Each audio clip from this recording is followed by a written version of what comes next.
¿Cuándo? No, no tengo anotado nada.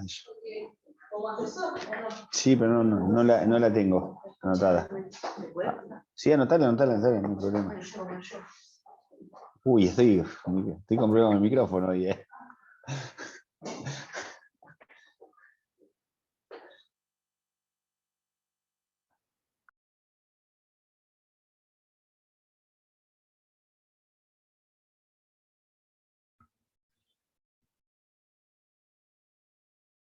Buen día, ¿cómo les van? Vamos esperando que vayan entrando todos.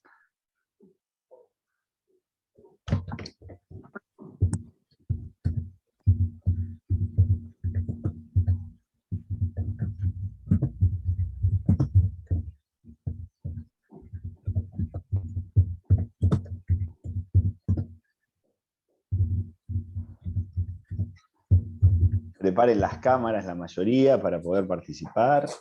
Van a hablar mucho ustedes.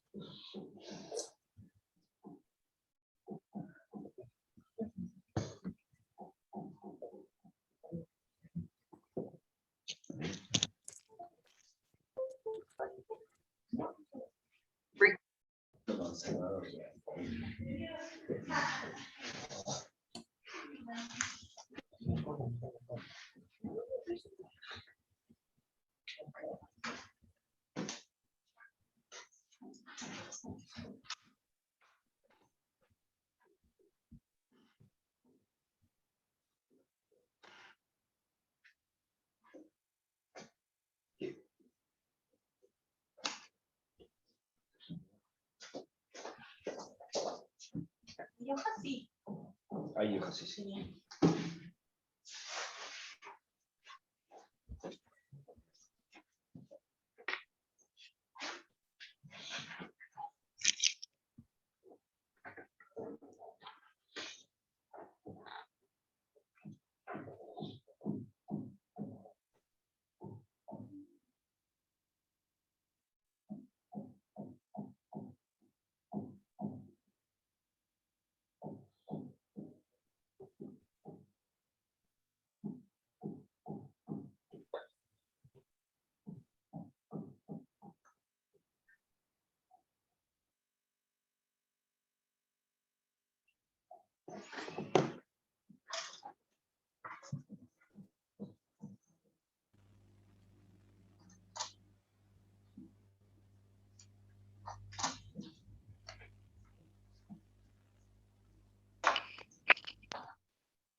si entra Juanjo.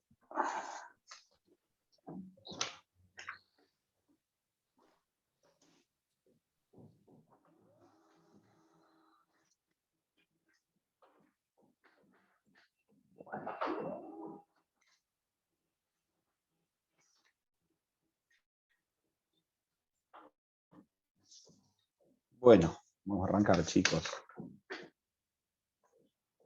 ¿Qué tal? Buen día, ¿cómo les va a todos? Bueno, la idea de hoy es ir trabajando algunas de las lecturas. Ustedes ayer, cada uno en su comisión, deben haber hecho un repaso de los temas jerarquizados que se habían indicado para tratar los días lunes. Y a nosotros nos quedaban en los talleres pendientes algunas lecturas para que ustedes puedan visualizar cuáles eran los puntos más importantes y tratar de ir desanudando esas cuestiones más conflictivas o más complejas en conjunto con los distintos planteos que les iban haciendo los chicos. Entonces, la idea es que hoy, por lo menos en el horario de la mañana, vamos a trabajar algunas de estas lecturas que tanto Ana como Nazareno les van a poner en crisis, por así decirlo, algunos puntos para tratar de ir contestándolos entre ustedes. La idea, además, es que por ahí se logre eso, la participación y la opinión de ustedes con relación a los temas y que se animen a dar respuestas sobre cuáles son esas consignas o esos puntos más importantes, para de esa manera tratar nosotros de darle devoluciones y que les vaya sirviendo a los que se animan a opinar y a los que no se animan. Así que, si quieren, chicos, vamos arrancando. Ana. Bueno, buenos días a todos. Yo primero lo que voy a acompañarlos es en el análisis de la primera lectura, que es la de Lobato Suriano. Y bueno, primero, antes de arrancar, situarnos en que la lectura lo que abarca es el periodo que va de 1930 a 1943, y vemos que los autores lo que hacen es dividir este análisis en dos puntos de vista. Primero, abarcan todo lo político y luego van a abarcar lo económico. Lo que estuvimos pensando nosotros, como esta es una lectura que es más sencilla de la que estamos acostumbrados a tratar en los talleres anteriores, lo que pensaba es, bueno, primero yo darles unos lineamientos de lo que tienen que resaltar en el análisis político de esta etapa, y después ya así juntos tratar algunas cuestiones, sobre todo más enfocadas al tema económico.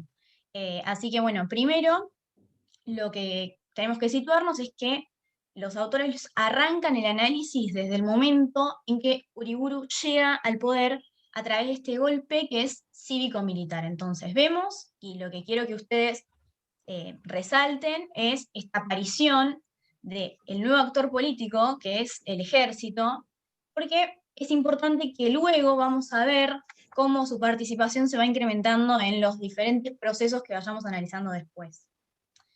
Ahora bien, otro punto que marqué como importante para que ustedes analicen, que está muy bien explicado en la lectura y no van a tener problema, es en la página 2, arranca a analizar el tema del autoritarismo y la represión, y acá, a modo de, digamos, ejemplo, tenemos el proyecto corporativo que pretendía establecer este sector nacionalista. Entonces, no van a tener problema para identificar los aspectos centrales de esas ideas antidemocráticas. Y de la mano de esto, de esta nueva concepción autoritaria, también otro factor donde creo que tienen que hacer énfasis es en analizar cuál es el rol que tiene la oposición en toda esta etapa. Cómo se van a ir reorganizando. Acá vi que estamos en la lectura de Lobato Suriano, Delfina, que pusiste en el chat. Bien, entonces tenemos de puntos de análisis hasta ahora el autoritarismo y cómo se reorganiza la oposición.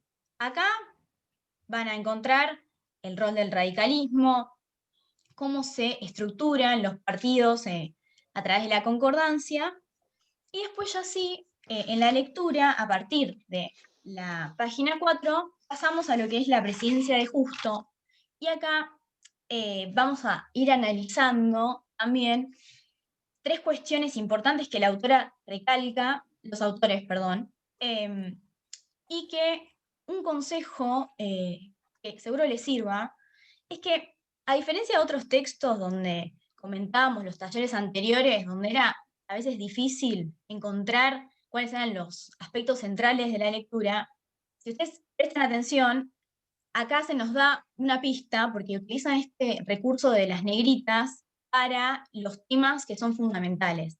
Entonces, presten atención a las negritas porque eso también los va a ir guiando en el análisis del texto. Entonces vemos que en esta parte del gobierno del justo tenemos que hay que prestar atención al fraude sistemático, a la corrupción que se ve en el poder y a la intervención en las provincias, aspectos que están ya marcados en el texto con negrita y que no van a tener problema en identificar. Y ahora sí, esto sí que me interesaría que podamos compartirlo juntos y ver ustedes qué entendieron y qué pudieron identificar, es la cuestión que ya vimos en la página 7, si quieren abrir el texto y lo vemos juntos, donde se analiza el escándalo de la comisión investigadora respecto de la industria de la carne. Antes de preguntar qué entendieron ustedes, lo que quería hacer alusión es a recomendarles una película que se llama El asesinato en el Congreso de la Nación, que explica muy bien todo este conflicto, que está disponible en YouTube y también en Flow para aquellos que quieran verla. Es una peli bastante vieja, pero que la verdad que es muy entretenida y que les va a servir para comprender No el es tan tema. vieja, no es tan vieja. Bueno, más o menos. Por la calidad. Bueno, ahora sí, ya les quería preguntar a ustedes ¿en qué consistió este escándalo? Si alguno pudo identificar de qué se trataba y quiere compartirlo. Está en la página 7 del texto.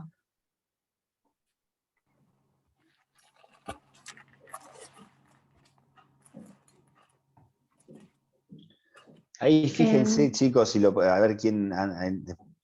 Delfín iba a hablar. Florencia, que O Florencia. se vio que era había una evasión de impuestos por parte de las empresas y que el gobierno encubría esto, o sea que había como corrupción. Y Bien, en esta investigación lo que pasa es que matan a un senador intentando de matar a La Torre, que era el que llevaba a cabo la investigación, y bueno, se muestra cuánta corrupción había que se llevó a cabo un asesinato. bien, perfecto. ¿Alguien más? Ahí están participando en el chat. Perfecto, gracias Luciano. Bien, bueno, básicamente gracias Florencia Ahí, también. chicos, una cuestión para agregar por ahí. O sea, atarlo todo eso a todo el conflicto, o sea, la raíz del problema de dónde viene también. Entender que viene del pacto Roca-Runciman, entender que el pacto Roca-Runciman es producto de una decisión de Gran Bretaña en relación a su política con respecto a las colonias y a la compra y venta de productos. Todo eso siempre dentro del contexto del periodo y cómo se va dando. Es decir, fíjense cómo esa decisión que se toma en Gran Bretaña termina impactando en la cuestión política local a punto tal de ocurrir lo que ocurre en el Senado.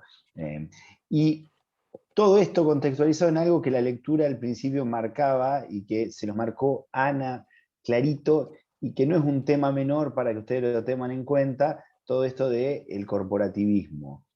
¿Y cuál es esa visión corporativista que aparece? Porque eso tiene que ver mucho con la visión que va a haber sobre esta década, sobre la conformación del poder, sobre el ejercicio del poder, sobre lo que va a ocurrir con los partidos políticos, porque más allá de que la postura más extrema de Uriburu no se va a sostener en el tiempo, claramente hay una visión corporativista en todo este periodo y se muestra en el comportamiento que va a haber con relación a los partidos. Seguían así. Perfecto. Y bueno, después también a raíz de todo este conflicto, eso también potencia lo que los autores describen a partir de lo que es ese subtítulo de la oposición democrática. Porque después vamos viendo que empiezan a surgir y a revitalizarse, digamos, la oposición política, vemos también que hay una gran movilización sindical, y acá les marco para que ustedes puedan identificar en el texto un ejemplo de esto, de esta oposición, que se da con el surgimiento de lo que es la forja, también relacionado con esto último de este conflicto y esta corrupción que estaba asociado a lo que era la industria de la carne. Avanzando un poco en la lectura, en este análisis político que se hace, lo que también me interesa que destaquen, porque también va a estar vinculado con lo que ahora vamos a ver de la economía, es cuál fue la postura argentina durante la Segunda Guerra Mundial. Porque hay que, ahora sí ya adentrándonos en la segunda etapa, que es la económica, hay que tener en cuenta que este periodo que estamos analizando se ve muy afectado por sucesos que están sucediendo en el mundo. Tenemos la crisis del 29 y también tenemos la Segunda Guerra Mundial, que va a tener un gran impacto en nuestro país, sobre todo en lo económico, y por eso también, a ver si alguno pudo identificar en la página 12 cuál fue y cuál pueden decir ustedes que fue el impacto que tuvo la crisis del 29 en nuestra economía. La página 12 para que se ubiquen en la lectura.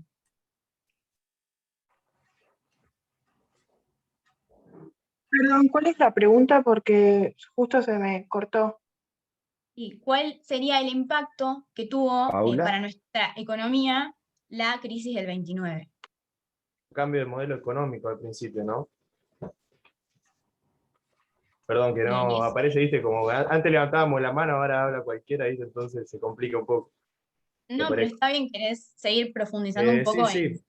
en... Más o menos que, claro, con la crisis del 29 se produce un declive en los precios extranjeros de las carnes y eso también afecta a la importación de Argentina en la balanza de los pagos.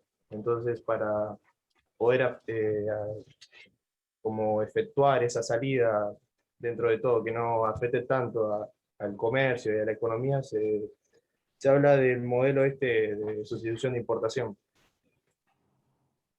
Antes, como para aportar también, hay un cese de la llegada de capitales y otra cosa es que existió una decisión gubernamental, que ahí los autores lo dicen, de seguir pagando la deuda externa y eso también generó un déficit estatal.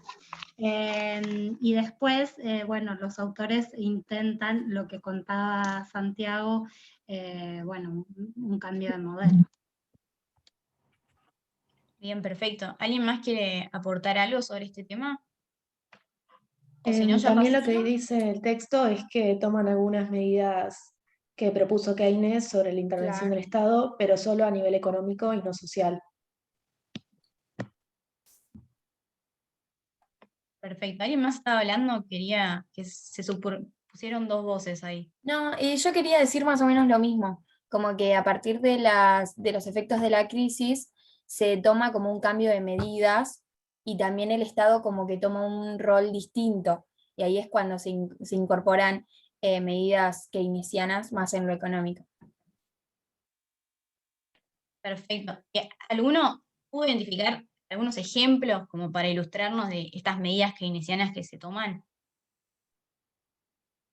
El control de la producción, de la oferta y la demanda, para equilibrar la oferta y la demanda, y la intervención en el mercado de divisas. Claro, control de cambios.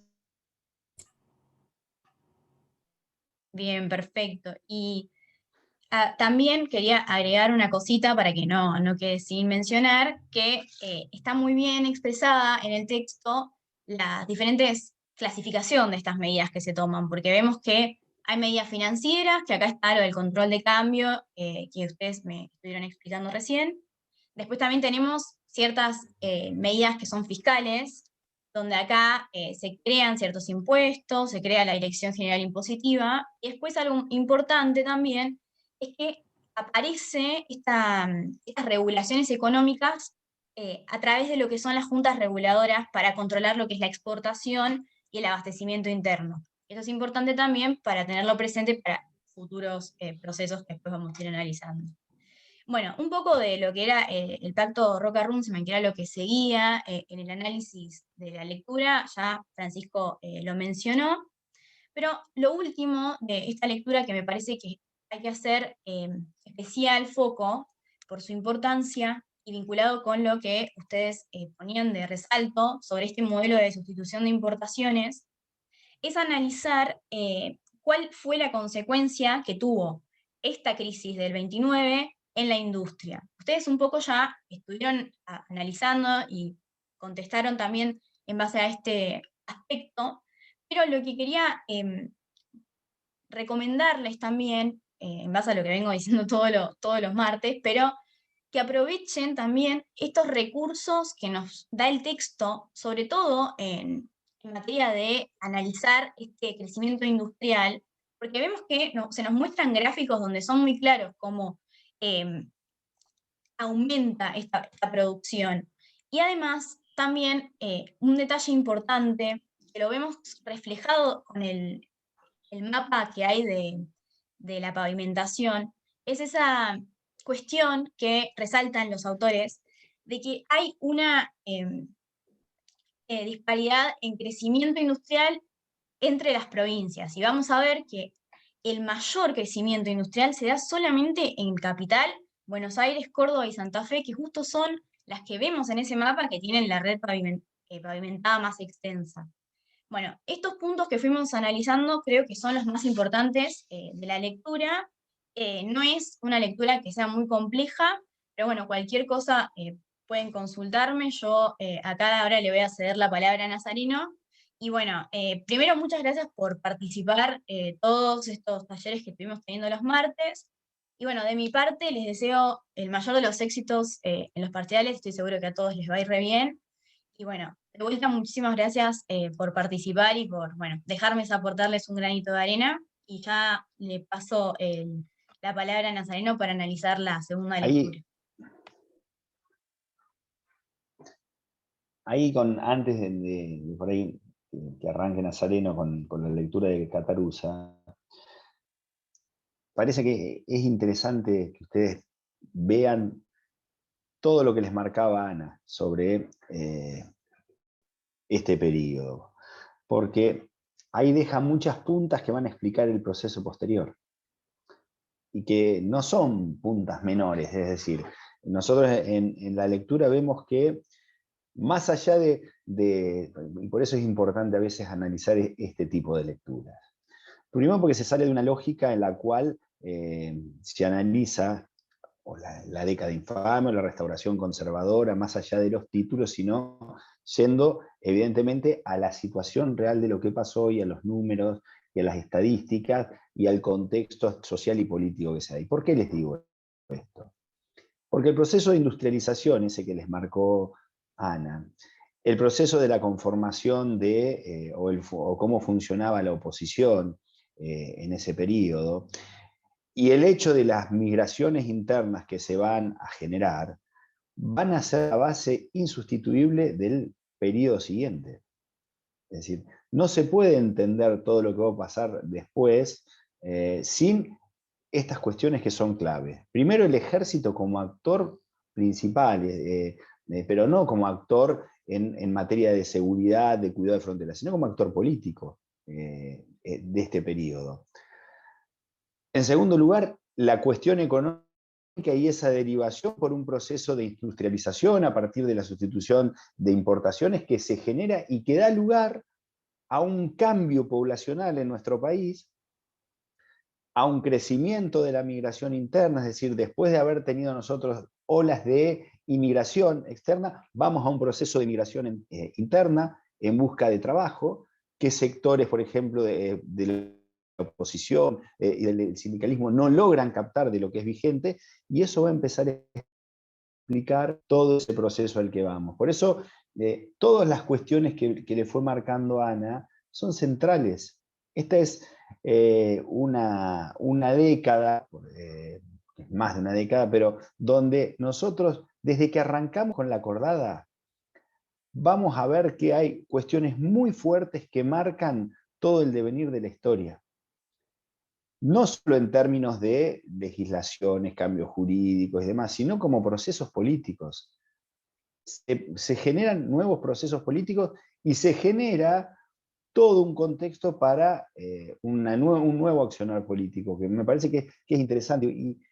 Y esas cosas que le fue aportando Ana les van a permitir determinar algunas cuestiones, y que Juanjo seguramente lo va a explicar antes de arrancar con lo de Catarusa, porque me parece que es central eso. ¿Estás muteado? Sí, sí, sí. Sí. Buenos días para todas y todos. Bueno, estaba con un problema de conectividad que no podía ingresar.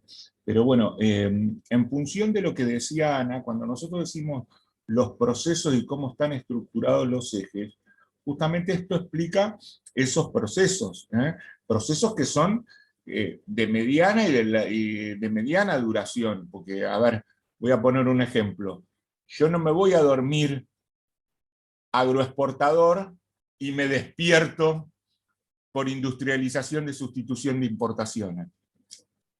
Digamos, porque si no a veces parece que, digamos, y en este periodo es un periodo de fuerte transición, de que se van a dar las acciones que fue marcando Ana y las que fue marcando Francisco para entender la irrupción del peronismo, la figura de Perón y el peronismo, que va a ser lo que va a explicar Nazareno. Pero en este tema de que, y también, digamos, ese nuevo escenario internacional que existe. Pero por eso, digamos, lo que planteaba Francisco y Ana de la migración interna, esto ¿desde dónde se ve? Vuelvo a insistir, no son opiniones. Hay trabajos realizados que esto se ve claramente en los censos. Esto se ve claramente en cómo se van conformando nuevos barrios, nuevos lugares. En este periodo va a ser donde se comienza a conformar lo que ustedes hoy conocen de manera natural, en este contexto de pandemia, cuando se dice el AMBA, el área metropolitana. Acá es el periodo de conformación de lo que va a ser el conurbano, o el gran cinturón, como decía Ana, Buenos Aires-Rosario. Entonces, se van a conformar nuevas fábricas, nuevos establecimientos fabriles, y esa migración interna de otras provincias que van a ir mayormente a ese cinturón entre Buenos Aires-Rosario y de Buenos Aires a La Plata. También esto va a ser la explicación en parte de dónde van a salir esas movilizaciones que van a dar el 17 de octubre como un hecho de protagonismo de un nuevo actor social, que se presenta en la Plaza de Mayo, esa Plaza de Mayo como la plaza del debate público, entra en escena un nuevo sector. Como con la ley Sáenz Peña había entrado un nuevo sector social, entonces ustedes dijeron, ¿por qué? Más allá de las tensiones, y esto es como pregunta, ¿por qué el movimiento obrero y las tensiones y negociaciones que tuvo durante la presidencia radicales de Irigoyen o de Alvear ahora va a tener otro peso? ¿Qué pasa en el medio? ¿Por qué ahora, con el modelo de sustitución de importaciones, los obreros van a tener otro peso? Bueno, es la importancia de las empresas, es decir, de la aglutinación, de lo que va contando. Es eso. Justamente ahí pasa, es decir, el movimiento obrero va a tener otro cuerpo, otra solidez, porque pasa a ser la fábrica, pasa a ser la unidad de producción. A ver, también acá tenemos que plantear que esa industrialización va a tener primero los entes reguladores, después va a ser el IAPI, por lo tanto ahí va a haber ingresos para subsidiar productos que no se podían exportar, porque de donde venían esos productos estaban en guerra, es decir, una guerra donde afecta a toda Europa y al propio Estados Unidos. Entonces, esa sustitución de importaciones tiene que ver con lo que se denomina la línea de blanco. Van a surgir las heladeras en carácter masivo, como las cocinas, las heladeras, en un futuro más adelante la irrupción del automóvil. Entonces, esas fábricas que van a ocupar grandes extensiones necesitan mayor cantidad de mano de obra, porque no la miren ustedes con el desarrollo tecnológico de hoy. Hoy tiene otro efecto, que esto uno lo puede ver hasta en el caso de lo que se da en Argentina no es diferente al caso que se da en Detroit o al caso que se da en Chicago, o al caso, digamos que esos modelos fabriles hacen migraciones y se van a conformar esos barrios obreros. Después van a venir políticas públicas acerca de la vivienda. Pero bueno, por eso ahora el movimiento obrero va a haber cantidad de trabajadores, bueno, que van a después demandar por esos derechos. Pero esto no es lo mismo que en un modelo donde la actividad principal pasa, era el agro. Es decir, acá también con cuidado, el agro, ¿qué tiene? Sigue siendo un importante ingreso de dineros, pero no pasa a ser el mayor captador de mano de obra. Lo mismo pasa hoy, digamos, entran muchos ingresos, pero no hoy con otra dificultad, que es el tema de que hay tanto desarrollo tecnológico en cosechadoras, tipo de máquina, que la cantidad de mano de obra intensiva que necesitan es menor.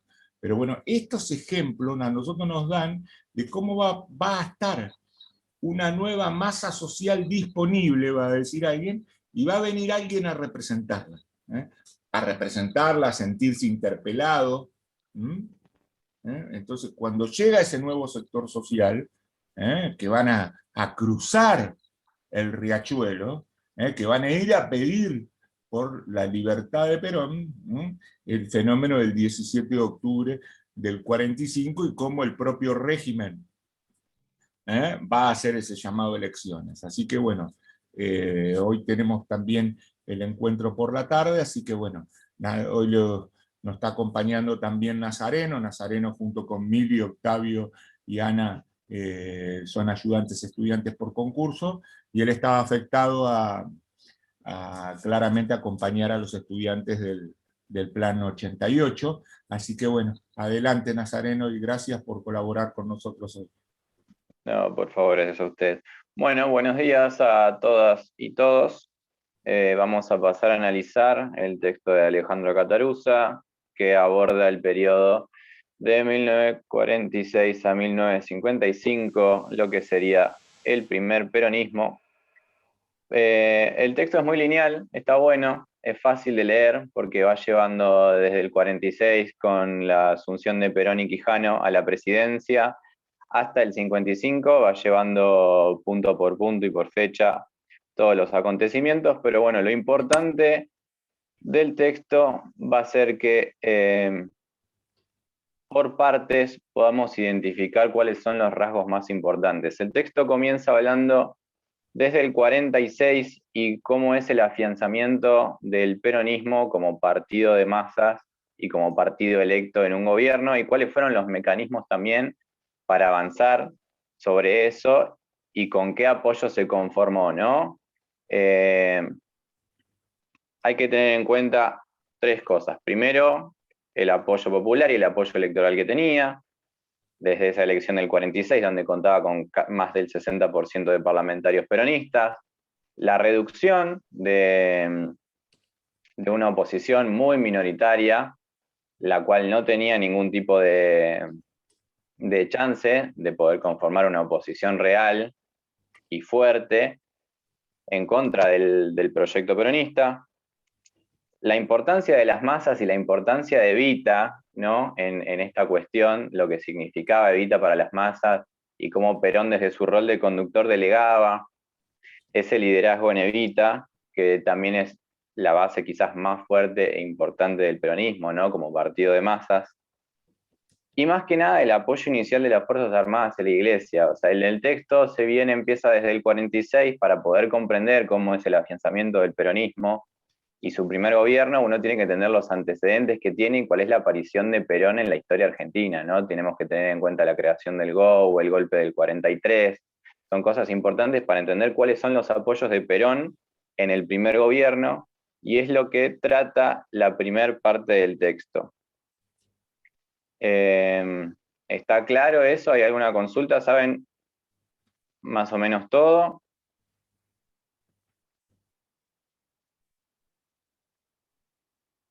Algo que no tengan en claro, los apoyos de Perón. El avance institucional del peronismo también hay que tenerlo en cuenta, como Perón desde que llega al poder empieza a avanzar sobre las instituciones democráticas, como por ejemplo con el juicio de la Corte Suprema, ¿no? Que eso es una crítica muy fuerte que se le hace desde la oposición.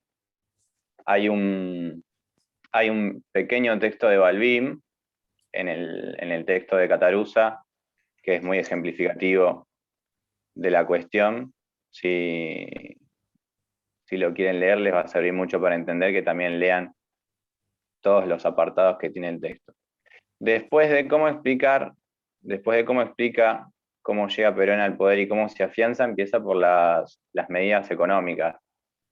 ¿Alguno me puede decir, más o menos, a rasgos generales, qué es lo más importante del proyecto económico del peronismo, su primer gobierno?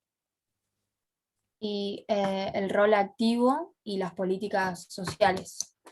¿El rol activo de qué? De la economía, o sea, del Estado en base a la economía. Bien, ¿y ese rol activo del Estado cómo se ve? ¿Qué es lo que hace Perón en su primer gobierno desde el Estado? Hay una balanza comercial favorable y una posesión de divisas y la aplicación de la industrialización. Perfecto, aplicación de la industrialización, pero una de las cosas más importantes que es el avance del Estado sobre las industrias, ¿cuál es? La creación del IAPI. Las nacionalizaciones también. Perfecto, muy bien, Romina. Ahí, bien, cuando nosotros estamos hablando justamente acá, y ese pasaje que empieza previamente, porque las instituciones llevan es decir, ese rol de la intervención en la economía.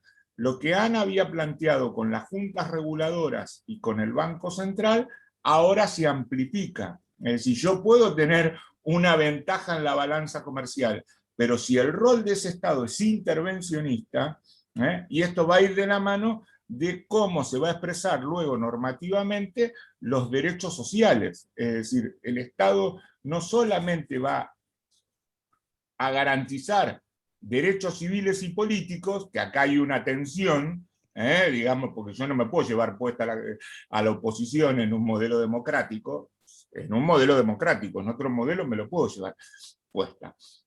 Por eso la diferencia con los sistemas de partidos únicos. No es este caso, pero por eso se dan esas tensiones o hechos que existen, ¿no? Pero esta cuestión de el Estado interviniendo en la economía, pero luego va a garantizar determinados derechos sociales, que para poder garantizar los derechos sociales, el rol del Estado tiene que ser otro, y es un Estado interventor, que viene para quedarse. No es que cuando cae el peronismo en el 55, el Estado deja de ser interventor, hasta el punto que el modelo económico de sustitución de importaciones va a seguir, y acá me salgo un cachito para que puedan entender lo estructural, y va a caer en otro modelo, en otro gobierno peronista que va a ser con Isabel Perón, con el Rodrigazo. Es decir, ese modelo económico va a estar vigente hasta el año 75, y ahí se va a dar, previo a la dictadura, ya hay un reajuste de la economía. Pero esta cuestión de ver ese Estado que comienza a intervenir en la economía, como lo veíamos antes, ahora se profundiza y va a avanzar en derechos sociales. Sí, Nazareno, perdón. Adelante. Bien, siguiendo también un poco la línea de los derechos sociales, con la creación del IAPI, la centralización del comercio exterior y el control de precios, sucede también una mejora en los salarios reales, ¿no? Que esto es un impulso muy grande para la economía interna, lo que genera muchísima movilidad social, ¿no? Gente que estaba en los estamentos más bajos o medios de la sociedad comienza a ascender socialmente, y aquellos que se encontraban en la indigencia o que menos tenían eran amparados también por la Fundación Eva Perón. Y acá es donde vemos también lo que decían en la primera parte. A ver, ¿qué dice Agustina? Disculpen, me estoy leyendo. Bien, perfecto, también se van a concentrar, muy bien. Está de lo que hablamos al principio, con el apoyo popular, con la mejoría de los salarios reales, el control de precios, la aparición de la Fundación Eva Perón para hacerse cargo de los estamentos más bajos, está ganando muchísimo más apoyo popular. A partir de eso, legislativamente, en el texto de Cataruzza también se empieza a analizar y desarrollar lo que fue la reforma constitucional del 49 y da un primer antecedente de lo que es la reforma legislativa del peronismo antes de la Constitución del 49, que es muy importante. A ver si alguien me lo puede decir. Establece el derecho a voto a habitantes de nuevas provincias y en 1947 se da la ley de voto femenino. Bien, perfecto, Paula y Melissa, muy bien, excelente. ¿Qué es lo que hizo el voto de habitantes de territorios transformados en provincias? Aumentó la cantidad de votos que se daba. Excelente, bien, muy bien. Ahí se ve cómo se está conformando también lo que hablamos al principio. Fíjense bien. ¿Me decís el mail de Martina? Ahí no me están hablando a mí, ¿no? ¿Es tuyo, Francisco? Ah, bueno. Bien, perfecto. Siempre fíjense de lo que hablábamos al principio del afianzamiento del primer peronismo, cómo todas las medidas hacen más fuerte todas estas patas, le podríamos decir, en las que hace base el peronismo, ¿no? El voto femenino, el voto de habitantes transformados en provincias, todo eso genera apoyo popular, que va a ser siempre la base del peronismo como partido de masa. Y también se daba la reelección, que eso es un dato muy bueno, importante. eso ya vamos a hablar, es parte de la reforma de la Constitución del 49, ¿no? Bueno, Romina, ya que me dijiste, ¿no? La reelección, a ver si me puedes decir algún otro aspecto importante de la reforma del 49. Y después, bueno, algo también que marcan los autores es esto de poner los objetivos ya en el preámbulo de la fórmula peronista. Bien, muy bien. Eso da cuenta, ¿no? del avance del peronismo, ¿no? Como doctrina, que después lo vamos a ver un poco más adelante en el texto, esta implementación del peronismo como doctrina nacional. Claro, y otra cosa que a pesar de que se contemplaban un montón de derechos a los trabajadores, algo que no aparece es el derecho a huelga en la del 49, y eso va a ser también otro tema para cuestionarlo, ¿no? Exactamente. Bueno, ahí está María Eugenia. Hay una cuestión, chicos, que me parece que es interesante por ahí marcar, y claramente nosotros tenemos que diferenciar. Más allá de que se habla de un primer peronismo desde el que va desde el 46 al 55, la realidad es que el primer gobierno y el segundo gobierno tienen notorias diferencias, especialmente en términos económicos, especialmente en términos que vamos a ver a la luz de la Constitución del 49. No es lo mismo el Perón estatista que el Perón que concesiona, por ejemplo, las empresas petroleras, que es más cercano al menemismo que al primer peronismo. Entonces, la cuestión económica no es una cuestión que fue lineal, que la mejora de salarios se dio en todo el periodo ni en los dos gobiernos. De hecho, en el segundo gobierno hay grandes conflictos con los sectores sindicales que, ante la imposibilidad de utilizar incluso el derecho a huelga, sufren muchas de las cuestiones que sufrieron los sectores de la oposición.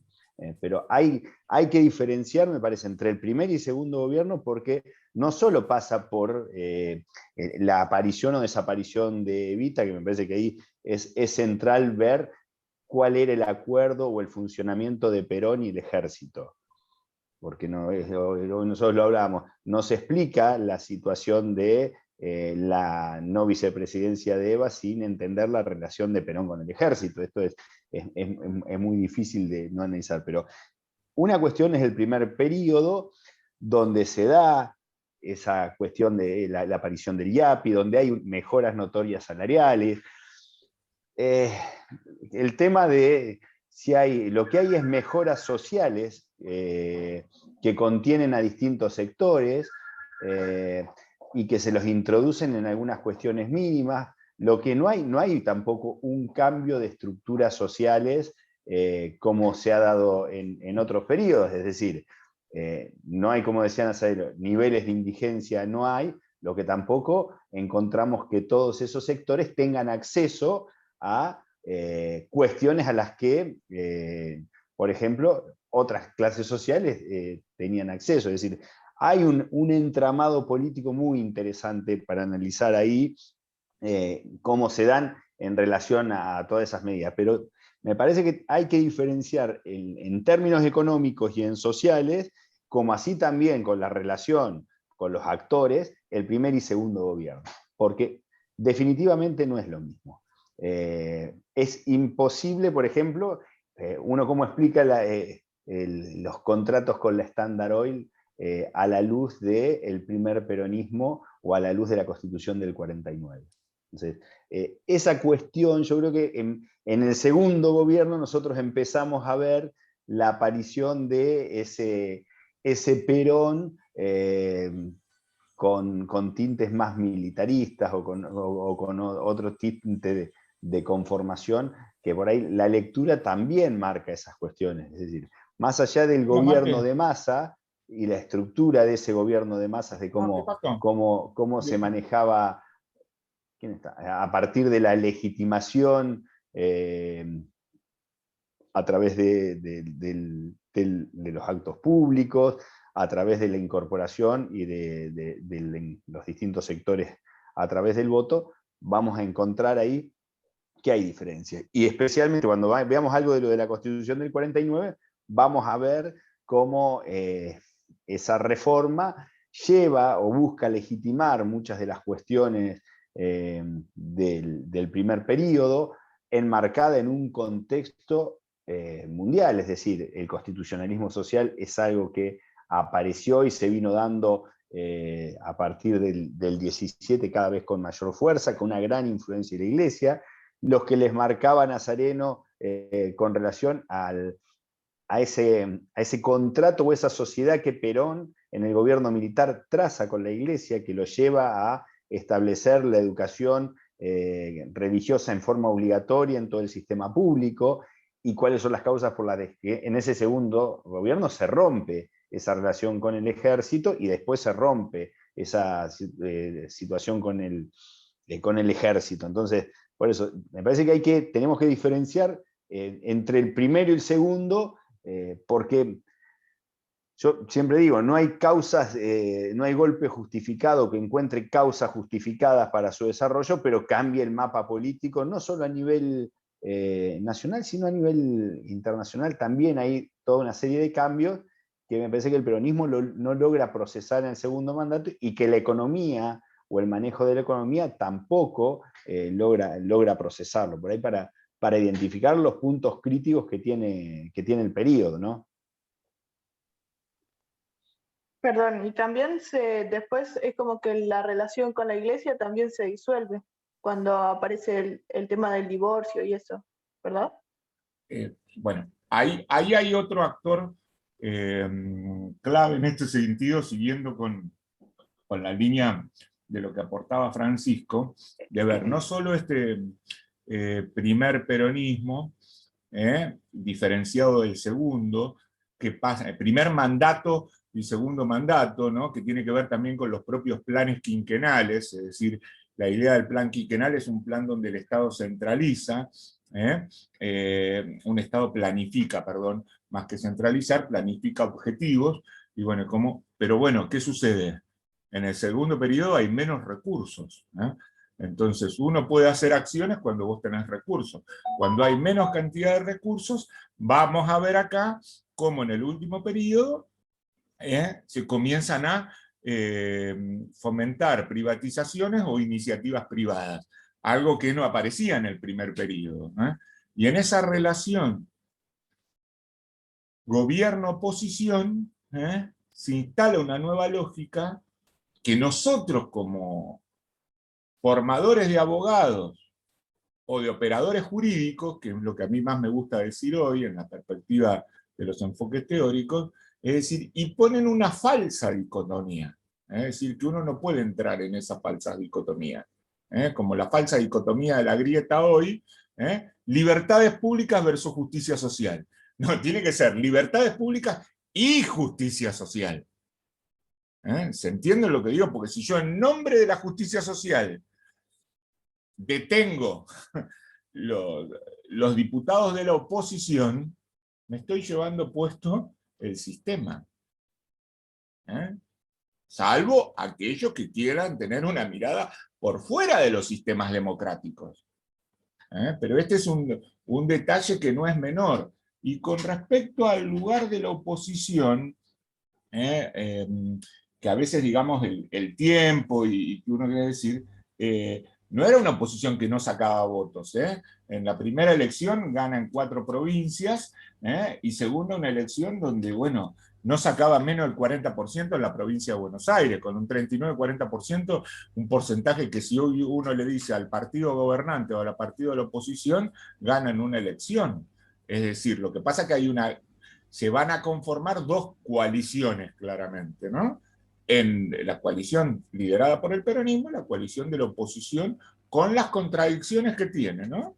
Bueno, y en esta observación que se hizo acá, recién, es decir, ese lugar del ejército y el lugar de la iglesia. La tensión de la iglesia empieza en los últimos 2 años, pero no se entiende el peronismo sin tener a la iglesia como un actor central en la constitución de su determinada política, a tal punto que la suspensión de la ley 1420, que era de la educación laica, es decir, se reinstaura la confesionalidad de la religión católica dentro de los colegios en el horario de clase. Lo que dice la ley 1420 es que es fuera del horario de clase. Es decir, un ejemplo, yo voy a la escuela de la 1 a las 5, se puede dar catecismo 5:30 o 5:15. Entonces, aquellas familias que no querían tener formación religiosa, estamos hablando de la escuela pública, ¿no? Si no va a una escuela confesional, es que ya se sobreentiende de que que su hijo va a recibir. Y la otra cuestión que va a existir es que acá surgen los subsidios escolares. Y acá va a surgir el SADOP, se le van a garantizar, el Estado Nacional le va a garantizar a las escuelas privadas confesionales, si no había escuelas privadas laicas, muy poquita, una cosa muy minoritaria, se le va a garantizar el subsidio. Por eso, digamos, cuando ustedes fueron los más jovencitos, 18, 19 años, y su papá pagaba la cuota, usted venía, le dice 70%, 100% de subvención, 50% de subvención. Bueno, eso surge, es decir, esto también explica, como dijo la compañera recién, en los últimos 3 años se da esa crisis. Crisis que va asociada con lo político, primero con lo económico, empieza a haber menos recursos. Ya no era la misma Europa del 45, la Europa del 53. Es decir, o del 54, ni hablar del 55. Las posibilidades, la tensión con la oposición, y bueno, que también acá aparece un dato que en la lectura lo marca, es la tensión que va a pasar también dentro de un sector crítico que va a ser el sector universitario. Pero bueno, sí, Francisco y Nazareno, adelante. Nazareno, sí, Nazareno. ¿Sigo? Sí. Dale, buenísimo. Bueno, el texto continúa también analizando de manera breve, pero también bastante importante, lo que seguíamos recalcando desde el principio. Habla del crecimiento del activismo obrero y del crecimiento de la afiliación a los sindicatos, de cómo crece el número de la afiliación de los sindicatos.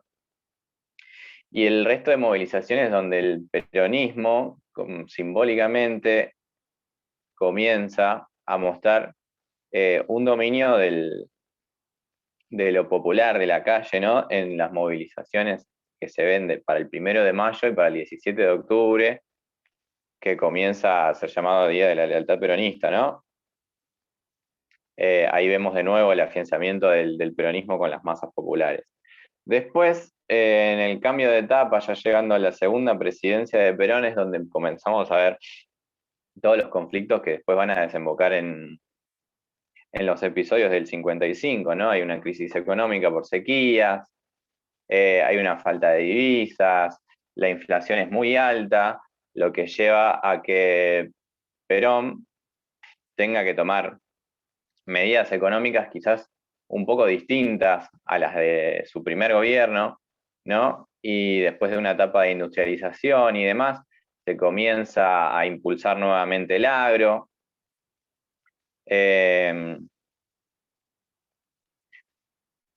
Como decía Francisco, también empieza a haber acuerdos con petroleras estadounidenses, ¿no? Que es una medida que fue mal vista hasta dentro del mismo peronismo. Hay una pérdida de apoyo popular también con el tema de la bajada de Evita de la vicepresidencia a pedido de las cúpulas militares, ¿no? Hay, como bien marcaba Francisco, ahí se ve cuál era el rol del ejército, ¿no? En apoyo a la presidencia de Perón y cómo influía hasta para poder bajar a Eva Perón, que era el símbolo ante las masas populares del peronismo, ¿no? Y luego de la muerte de Evita llegan, y con la segunda presidencia llegan también cambios muy drásticos, como por ejemplo el plan de estabilización. ¿Alguien me puede decir más o menos en qué constaba el plan de estabilización?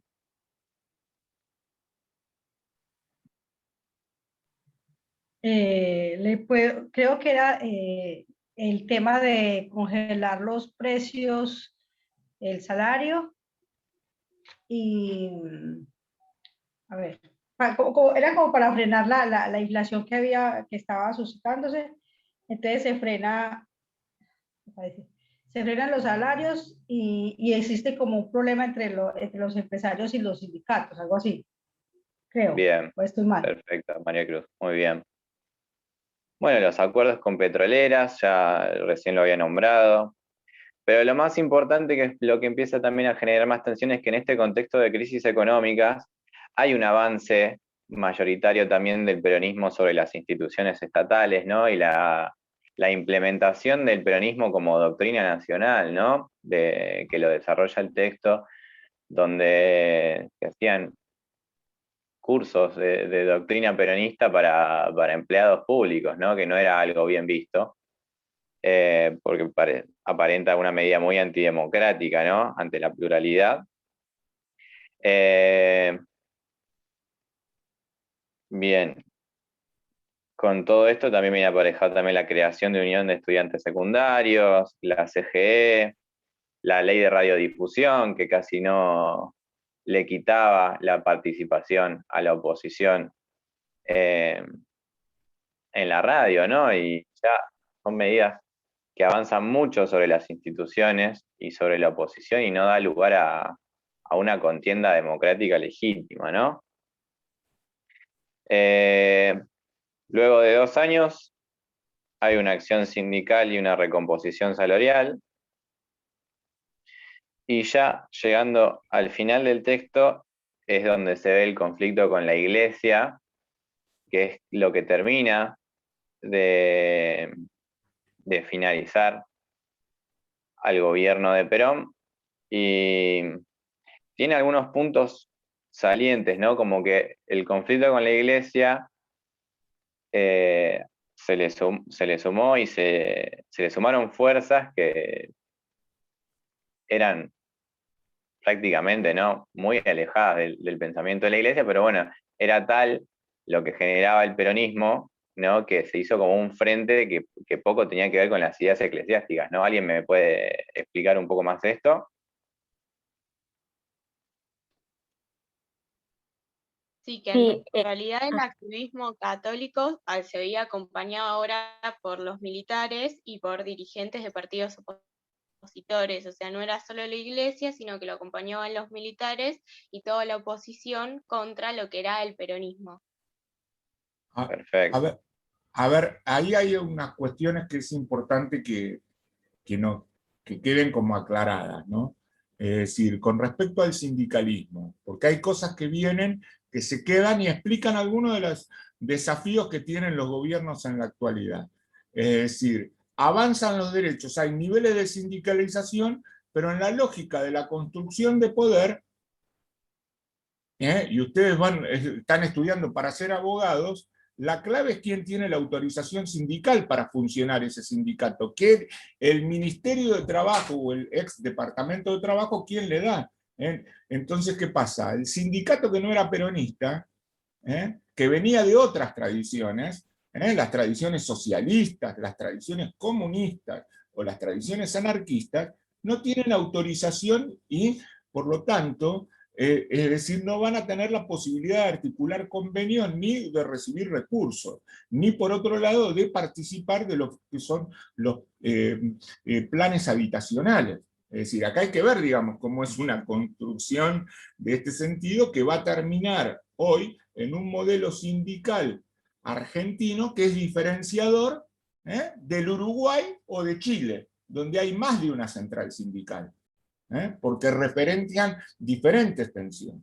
Con respecto a lo de la iglesia, hay una cuestión que hay que entender, porque también se ve por qué era aliada a la iglesia, no solamente por lo de la ley, porque la concepción de la justicia social y ese sentido de la construcción de un pacto económico-social, justamente lo que viene es para intentar profundizar un acuerdo que no lleve a la lucha de clases, de un peligro de una revolución marxista o comunista. Es decir, póngalo en ese contexto. Es decir, por lo tanto, el Partido Comunista no la va a pasar bien durante el periodo del 46 al 55, más allá de que el Partido Comunista hoy define una política de alianza o su dirigencia con el peronismo. Pero está claro acá, y uno lo puede encontrar desde la obra de Juan Carlos Torres, digamos, qué pasa con esa dirigencia sindical que desde el punto de vista obrero había tenido mucha fuerza hasta el año 44. Es decir, ya tenían menos peso los anarquistas, que lo habían tenido en la década del 10, en la década del 20, pero esta cuestión de la idea de justicia social tiene una fuerte conformación de un pensamiento dentro de la Iglesia. Porque la Iglesia también se plantea ante la crisis económica de 1930 en Europa y lo que iba pasando en el mundo, por otro lado, el mayor partido comunista que existía fuera de Rusia, en Occidente era el Partido Comunista Italiano. Entonces tiene que poner una mirada más profunda.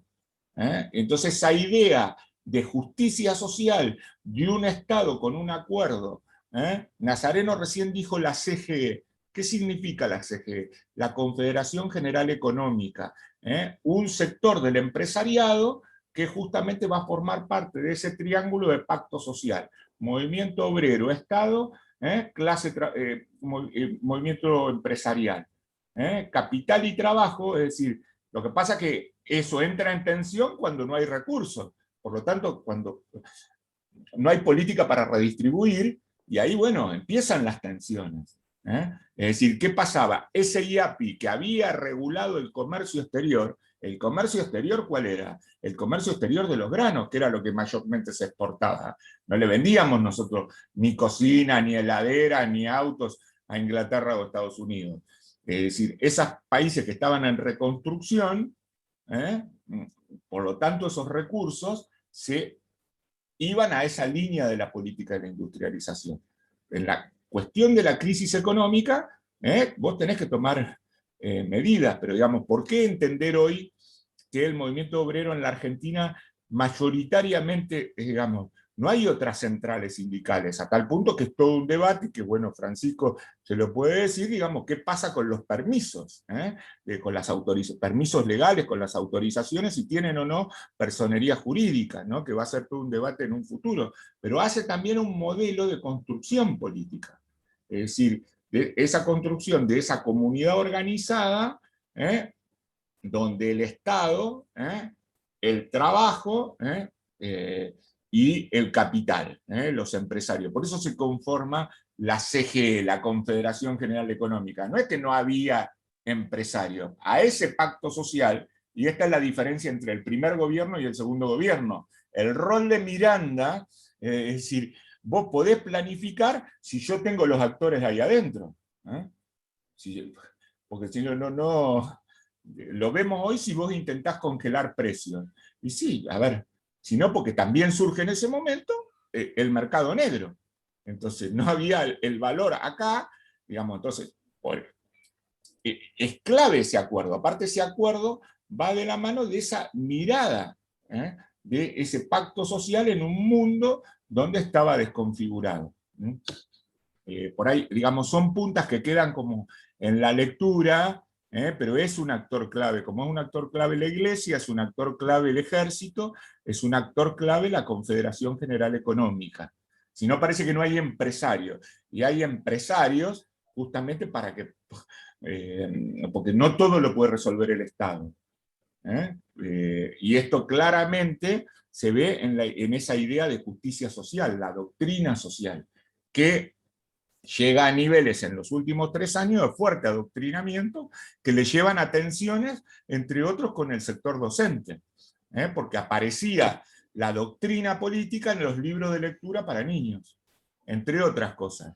Mientras la situación económica anda bien, digamos, un sector se preocupa por eso y no por la calidad institucional. Cuando la situación económica no anda tan bien, afecta. Bueno, también esto se ve, pero digamos, la cuestión ideológica ustedes lo pueden ver en el libro de Plotkin, no para el parcial, pero esto existe, no son memes que hay trabajos hechos de Catalina Weinerman, de Mariano Ben Plotkin, es decir, pero esa pata, empresarios, sindicatos, ejército y el rol de la Iglesia, después cuando esto se comienza a desconfigurar, como dirían algunos a partir del 53, donde el ejército deja de ser legalista, es decir, porque hay tensiones dentro del propio ejército, bueno, sí, porque no se puede entender esto sin Perón militar. Es decir, un aporte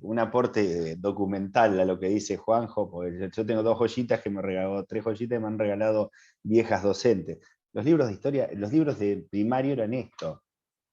Ahí si ustedes ven, por ejemplo, es la explicación en un libro que es de relato y tradiciones, donde hay un culto, todo eso que explicaba Juan, se ve en los libros de primario. Estos son cosas que me parece que explican muchos de esos conflictos, y además, otro de los conflictos que hay con la Iglesia es cuando la Iglesia decide, en forma, no solo en Argentina, tener una participación política más activa a través de la construcción de los partidos demócratas cristianos. Que esto confronta decididamente con Perón ante esta situación, porque Perón dice, pero no, en Argentina el cristianismo lo representa el peronismo. Entonces limita o pretendía limitar la conformación del Partido Demócrata Cristiano. Un ejemplo que se da. Cuando Francisco... Y lo de los gremios cortito, el tema de el sistema de unicidad sindical que se llama, que no lo tienen la mayoría de los países del mundo, es un esquema que tenemos en la Argentina. Es decir, el Estado determina qué gremio tiene la autorización, lo que le permite jugar. La CTA, por ejemplo, durante años no tuvo ningún reconocimiento. O sea, cuando arranca sus peleas contra el menemismo, en la época del menemismo estuvo años sin ningún tipo de reconocimiento. De hecho, tuvo que llegar y no sé, sí, ¿qué iba a decir, Juan? No tiene el definitivo, No, tiene un fallo favorable, a la CGT. Pero no está el reconocimiento todavía, fíjense.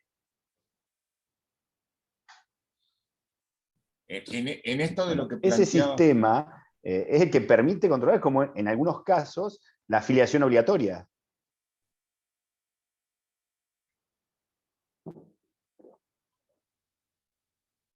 en esto de lo que planteaba Francisco y cómo articular con derecho político que ustedes están viendo, ese Partido Demócrata Italiano que va a ser actor clave de la Italia de la posguerra, justamente, digamos, que también se expresa en Chile, siendo un partido político con varias veces habiendo ganado la presidencia, van a tener centrales sindicales de los demócratas cristianos. Uno va a España y tiene 3 centrales sindicales, la UGT de los socialistas, Comisiones Obreras y una tercera organización sindical muy pequeña que es de los anarcosindicalistas. Uno va a Francia, hay 4 organizaciones sindicales. Uno va a Italia, hay 3 organizaciones sindicales. Pero es ese modelo de construcción que queda de la posguerra, que viene de tradiciones anteriores, como en la Argentina. Acá el modelo de unicidad va a plantear y queda. Después hay en algún momento que, pero ninguno logra la autorización, el permiso como organización central. Después se dividen en algún momento, pero una división política, pero no de una idea de plurisindicalismo. También va a dar a un tipo de organización donde adentro del sindicato no hay participación de las minorías, salvo en casos muy concretos de lo que se denominaban en su momento gremios de cuello blanco, de saco y corbata, empleados de comercio, docentes, bancarios, y no muchos más. Después en los sindicatos hasta hoy, el 90% de esos sindicatos, vos perdés por un voto y no tenés, la lista opositora no tiene ningún representante. Es decir, también hace a cómo se va construyendo. Entonces, esa cultura genera tensión. No, esto, digamos, está claro en los textos, digamos, no como, digamos, por eso es interesante ver qué pasa en el primer gobierno y qué pasa en el segundo gobierno, ¿no? Donde hay otras acciones y donde y esa tensión se ve. Sí, Francisco.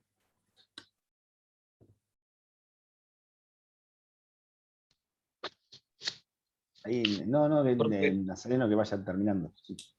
Profe, tengo una preguntita, una pregunta para hacerles. ¿Puedo? Sí, adelante. Yo me he dado cuenta que a lo largo de todo el estudio que venimos haciendo de la historia, o sea, ayer lo conversamos con un compañero, veo como que siempre los partidos se enfocaron mucho siempre en el Estado o en las confederaciones, desde aquel momento, hoy nación, se enfocaron mucho en lo que es lo político, digamos, y lo económico. Siendo que la parte social, digamos, nunca se tenía muy en cuenta.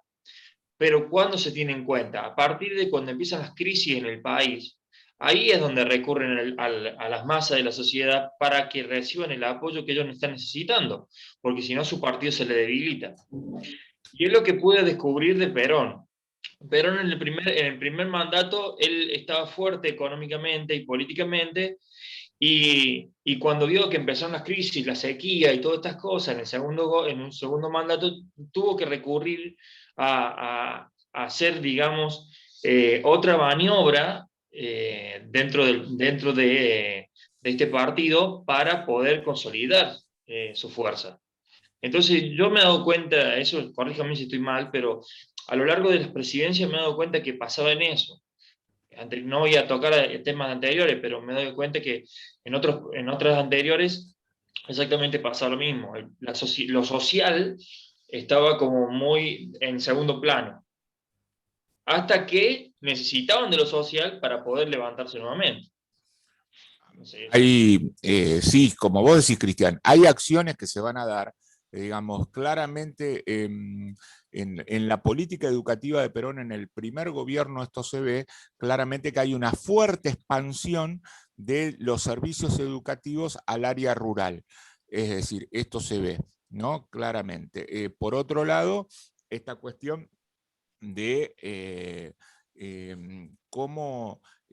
bueno, después también hay un avance en la escuela técnica y en la escuela de formación profesional. Pero esa demanda de lo que planteaba Ana en la primera lectura, es decir, esa migración del campo y del interior a la ciudad, Es decir, esto cuando se dice, no es un discurso, esto te lo demuestran los censos.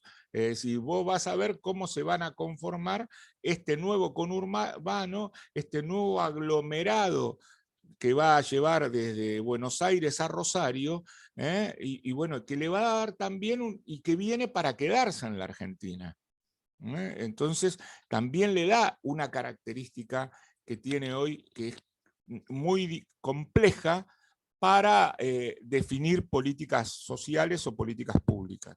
Me parece que lo que vos planteás, el higienismo y la conformación de a finales del siglo XIX, la no existencia de un código de trabajo, cuando un sector de los liberales reformistas habían planteado el código de Vialet-Macé, y después uno lo ve como las legislaciones que se habían dado, algunas durante Irigoyen, que ahí los propios textos decía, y avanzan con Alvear, la ley de 8 horas, pero eran para determinados sindicatos, comercio, bancario, el sector de ferrocarrileros, la fraternidad, el sector de los estibadores del puerto, porque también que eso le había dado en su momento fuerza a los anarquistas.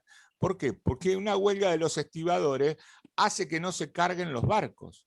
Entonces era central para un modelo agroexportador. Por lo tanto, vos tenías que rápidamente tratar de solucionar ese conflicto porque paraba la economía. En esto de lo que vos planteás. Acá lo social irrumpe porque era otra Argentina. Hay una última oleada de inmigración que va a ser la de la posguerra. Y bueno, nosotros también, y cómo vemos las continuidades, lo podemos ver en nuestra ciudad.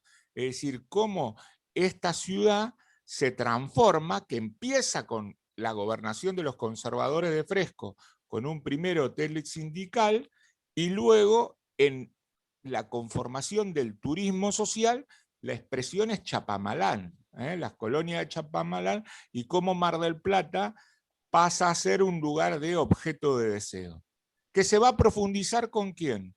Durante el gobierno de Onganía de la Revolución Argentina, que un sector de los sindicalistas peronistas reciben los beneficios de obras sociales y hoteles sindicales. Por eso, digamos, ustedes que los que viven en Mar del Plata y han elegido estudiar acá, tienen unas, digamos, y comienza, también acá se produce toda una iconografía, en el cine, en las revistas, esa representación de ir al o el lugar deseado, ¿no? Mar del Plata, el sueño del turismo social, es decir, entonces, bueno, empiezan a existir las colonias, que no solo se dan en Chapadmalal, si son los mismos modelos, algunos de ustedes por ahí han ido, en Balse, Río Tercero, y están pensadas en que en la lógica del turismo social para dos sectores de derechos sociales, los niños y la ancianidad en ese momento. Hoy hablamos de personas mayores, pero estamos hablando de eso porque hay una nueva concepción 80 años después.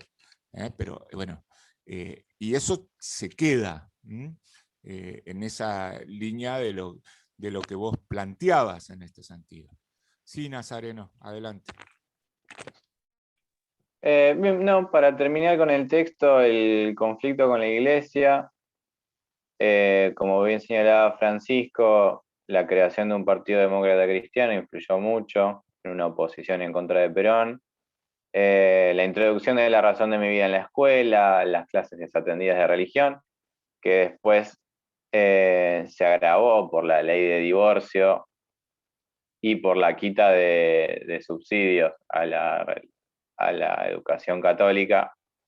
Todo eso conllevó en lo que fueron los episodios del 55, ¿no? El bombardeo a Plaza de Mayo y demás, que después concluyó, ¿no?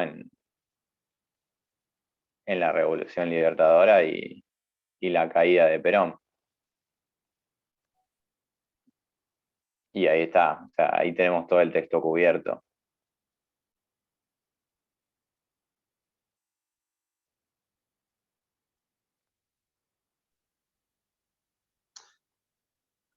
Es decir, para ver quién era, a ver, alguna aclaración y que tiene que ver con una familia, para ver quién era un referente del pensamiento social cristiano, que dentro del peronismo era Antonio Cafiero, el abuelo del actual jefe de gabinete. el papá del actual jefe de gabinete fue embajador en el Vaticano. Es decir, ahí claramente vemos una familia de tradición católica. Lo digo porque lo demuestra la historia, no estoy ni generando, ni mi interés es hacer ningún tipo de bajada de línea, porque no concibo la universidad con bajadas de línea. Pero es claramente ahí como Cafiero, que va a ser el ministro de Economía más joven que tiene la Argentina, y es un joven doctor que sale de Economía y en esta idea del pacto social, pero claramente, a tal punto que se explica las relaciones familiares que tienen con Bergoglio, actual familiares de relaciones sociales, porque son católicos practicantes. Es decir, estamos hablando de quien fue gobernador en el año 87 en la provincia de Buenos Aires, ¿no? Pero a ver, en esta cuestión de lo social cristiano. Sí, Francisco. No, es el ruido. El ruido, no dije nada. Bueno. A la tarde vamos a ver, digamos, las lecturas del post-peronismo, donde van a quedar estas situaciones abiertas. Es decir, ¿qué pasa con la Constitución del 49? ¿Qué pasa con los derechos sociales? Es decir, vos no le podés, es decir, por más que cuando venga la Revolución del 55 deroga la Constitución del 49, es decir, ¿vos qué vas a decir? No cobran más aguinaldo, no cobran más vacaciones, bueno, hay resolución de fórmula. Y también vamos a ver qué pasa con ese Perón en el exilio, ¿no? Entonces, Perón en el exilio, ¿qué hacen los peronistas sin Perón acá?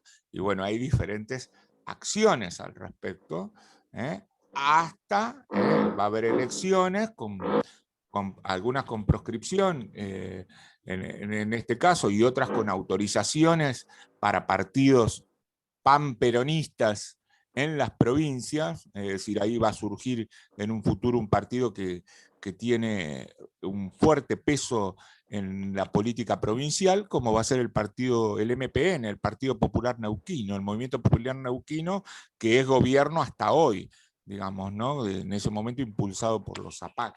Es decir, van a surgir, si estaba proscripto para ir con una fórmula nacional, pero sí conformaban nombres y siglas y nuevos liderazgos, que esto lo vamos a ver lo que va del 55 hasta el 73.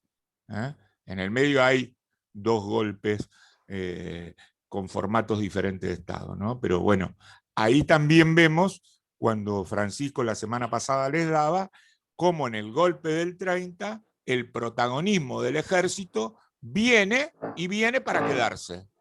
A tal punto que cada vez aumenta más poder, y desde el punto de vista jurídico, con la Revolución Argentina en 1966, en términos jurídicos, va a construir el Estatuto de la Revolución, que está por encima de la Constitución. En términos kelsenianos, decía, está por encima de la norma fundante básica. Es decir, pero eso te demuestra cuando ya las Fuerzas Armadas tienen un proyecto propio.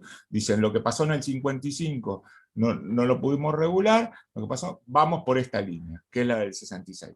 Eso va a explotar en una cuestión social, como el cordobazo, en su momento, entre otras situaciones, el surgimiento de la violencia política, y el llamado a elecciones en el 73 con la presencia de Perón.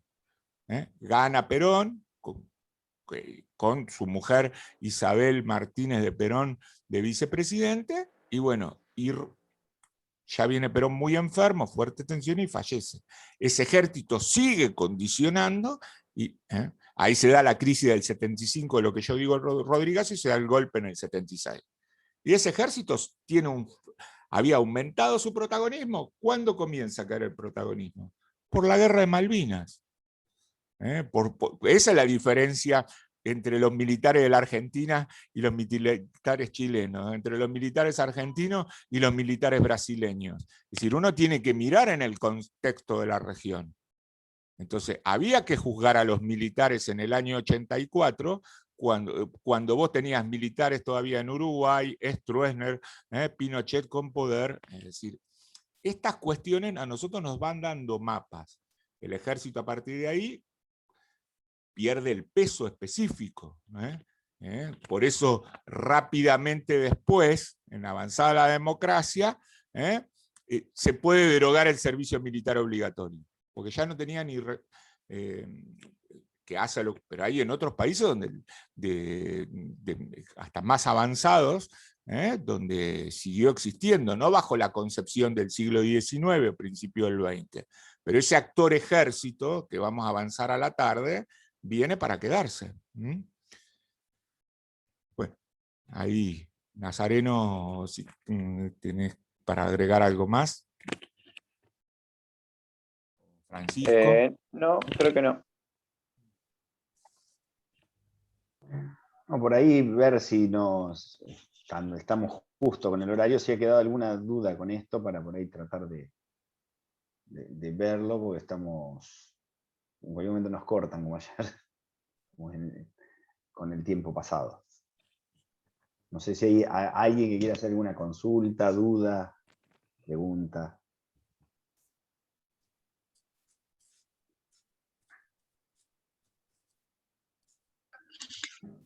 Hola, buen día. Nora. Profe, Sí. estaban diciendo que a la tarde van a continuar con los temas, o sea, los que trabajamos de tarde. Mañana no hay otro repaso, que se retomen los temas que se dejan acá. Mañana a la mañana. Mañana en las plenarias, mañana va a haber un repaso. Sí. Los temas de donde se dejan ahora, o directamente hacen una continuación a lo que dejan 18:30. No. El taller siguió, se adaptó a la maratón, pero con las lecturas del taller.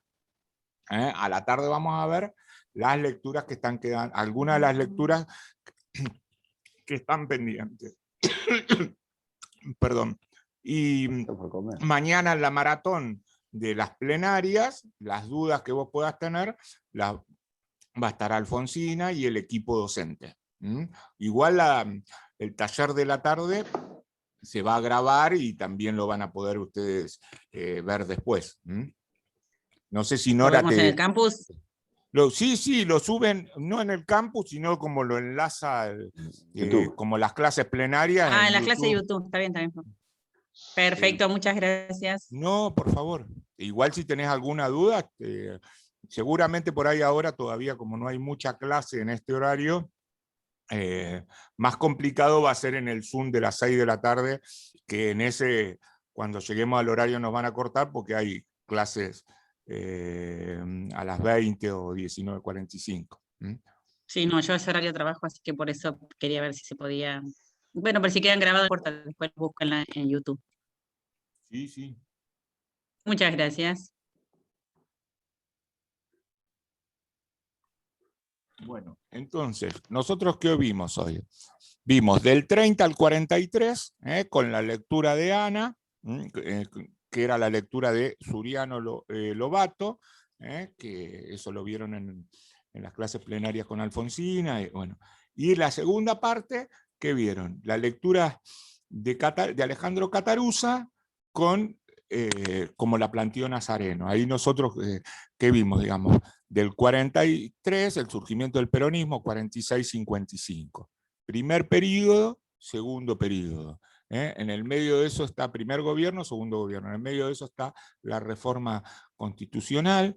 Por ahí a la tarde hacemos alguna ampliación, si queda alguna duda sobre el tema del texto de Evita, pero bueno, vemos todas las transformaciones, qué pasa con el Estado, un Estado interventor, qué pasa con los derechos sociales, cómo se construye esa economía planificadora que venía con el antecedente del periodo anterior, y bueno, ¿y qué pasa ahí con las tensiones? Libertades públicas, libertades, justicia social, y bueno, estamos viendo acá, llegamos a lo que se denomina el golpe de Estado, que se denomina Revolución Libertadora. El ejemplo de la Constitución del 49 es un ejemplo de una reforma constitucional sin consenso. Entonces esas consecuencias se explican, es decir, cuando, bueno, acá nos acompaña Horacio también, uno docente del equipo, ¿qué consecuencias tiene cuando una constitución es sin consenso? Por eso las mayorías agravadas, una mayoría agravada de los 2/3. Es decir, pero más allá de lo aritmético, es decir, la construcción de una política de consenso. Es decir, que a veces aparece esto en el debate actual. Es decir, lo peor que puede suceder es que una constitución sea una constitución de un grupo, porque el otro sector no se va. Entonces uno tiene que llegar a grandes acuerdos, ¿no?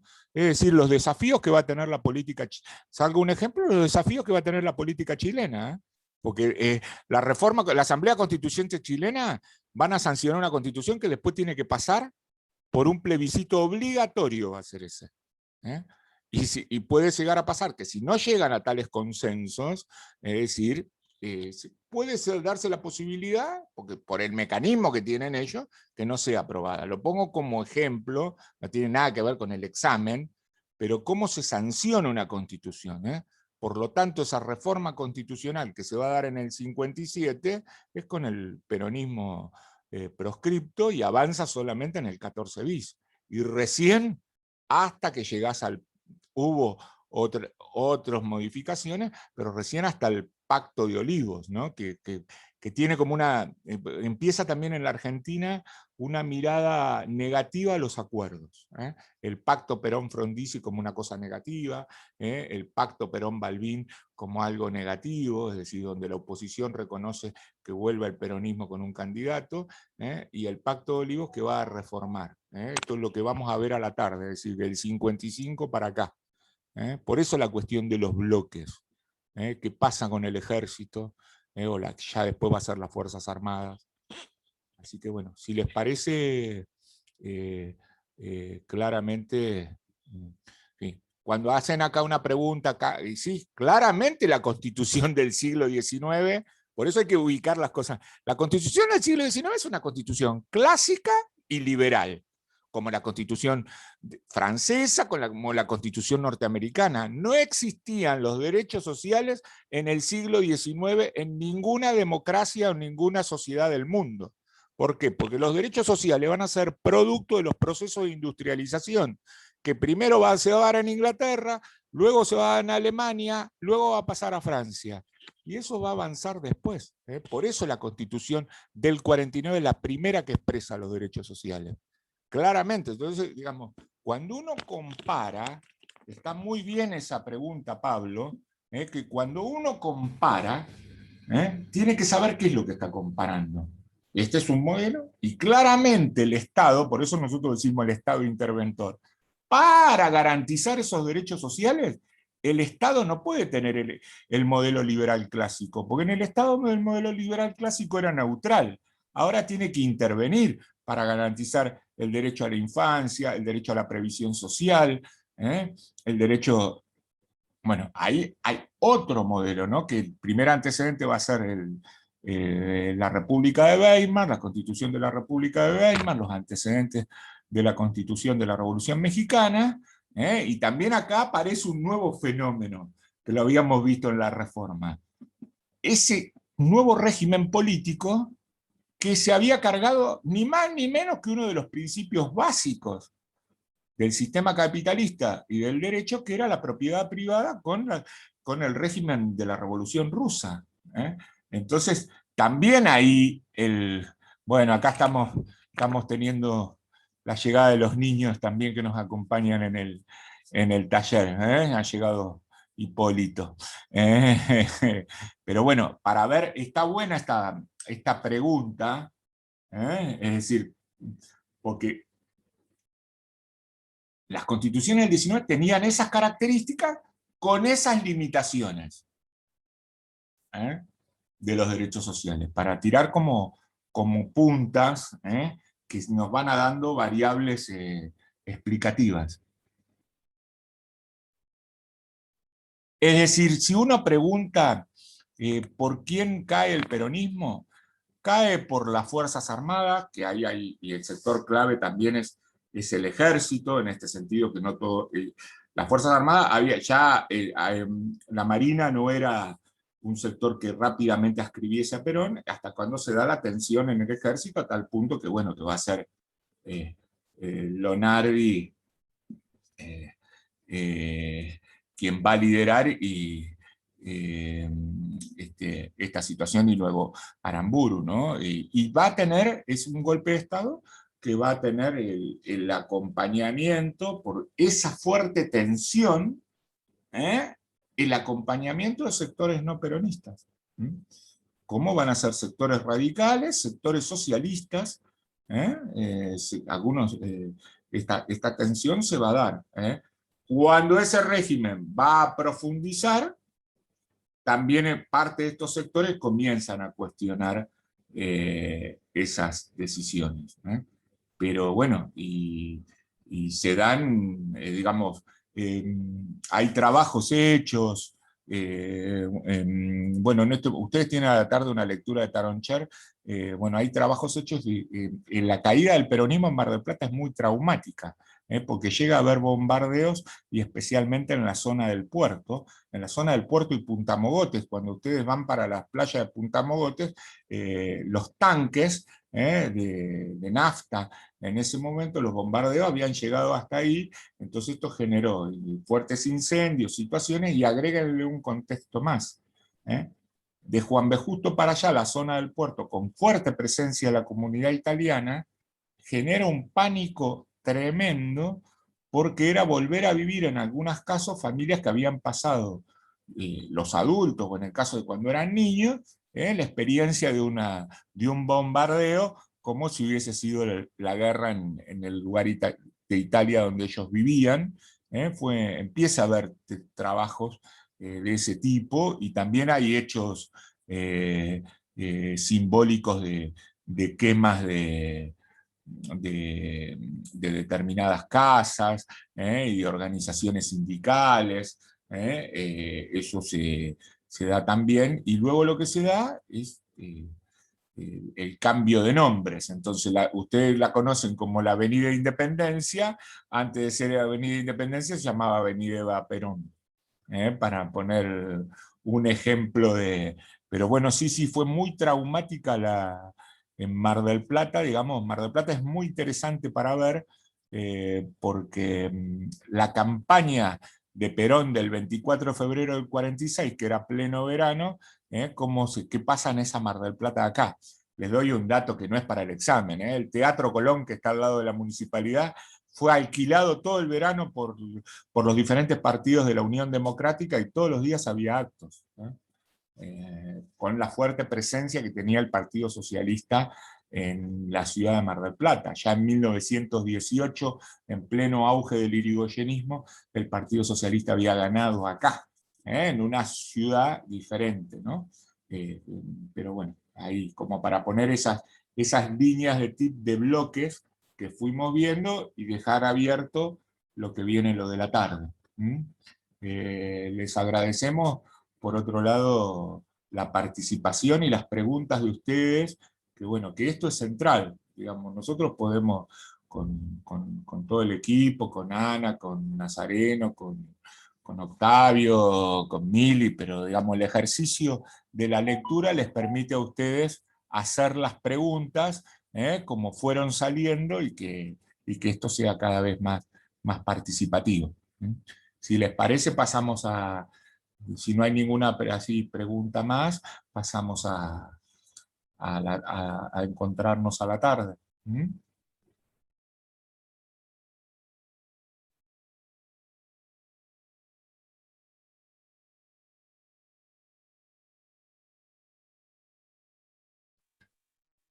Bueno, nos vemos a la tarde.